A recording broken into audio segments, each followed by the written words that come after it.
જય હિન્દ। હું રેશમા પટેલ, ગુજરાત પ્રદેશ મહિલા અધ્યક્ષ આમ આદમી પાર્ટી। આજે ગુજરાતની જનતા નાટ્યાત્મક રાજકીય સ્ટન્ટ જોઈ રહી છે, આશ્ચર્ય પામી રહી છે। ત્યારે મારે એટલું કહેવું છે કે મોરબીના ભાજપના ધારાસભ્ય કાંતિભાઈ અમૃતિયા આટલો મોટો પોતાનો જનસમર્થકનો કાફલો લઈ અને રાજીનામું આપવાનું નાટક કરવા માટે પહોંચી ગયા છે।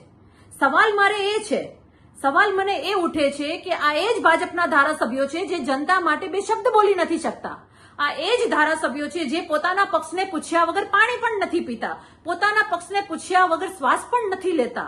તો આટલો મોટો સ્ટન્ટ કરી રહ્યા છે, આટલા બધા માણસોને અંદર જવાની પરમિશન આપી રહ્યું છે, તો આની પાછળ ભાજપનું સૌથી મોટું ષડયંત્ર છે એવું મને સ્પષ્ટ લાગી રહ્યું છે। હું ગુજરાતની જનતાને જણાવવા માંગુ છું કે આ ધારાસભ્યો જેને કોઈ કામ કરવા માટે પણ પક્ષની પરમિશન લેવી પડે છે, એક વાક્ય બોલવા માટે પણ પક્ષની પરમિશન લેવી પડે છે, તમને લાગે છે કે આ ધારાસભ્ય પક્ષને પૂછ્યા વગર આટલા મોટા નાટકો કરી શકે? આની પાછળ ભાજપનું કોઈક ષડયંત્ર હોવું જોઈએ। મને એવું લાગે છે કે ચૂંટણીઓ આવે ત્યારે ભાગલા પાડો અને રાજ કરવાની જે નીતિ છે એની પાછળનું આ એક સ્ટન્ટ હોઈ શકે।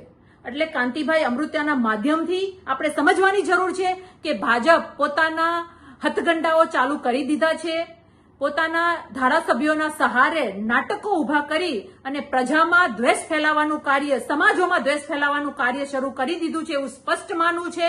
કાંતિભાઈ અમૃતિયાને એટલું જ કહેવાનું છે કે તમારા ભાજપના બધા નાટકો બંધ કરો, ભાજપને એ કહેવાનું છે કે તમે બધા નાટકો બંધ કરો અને જનતા માટે સેવા કરો, અને તમારા નાટકો પાછળનો તમારો બદ ઈરાદો ગુજરાતની જનતા જાણે છે અને દરેક સમાજ પણ જાણે છે। ધન્યવાદ।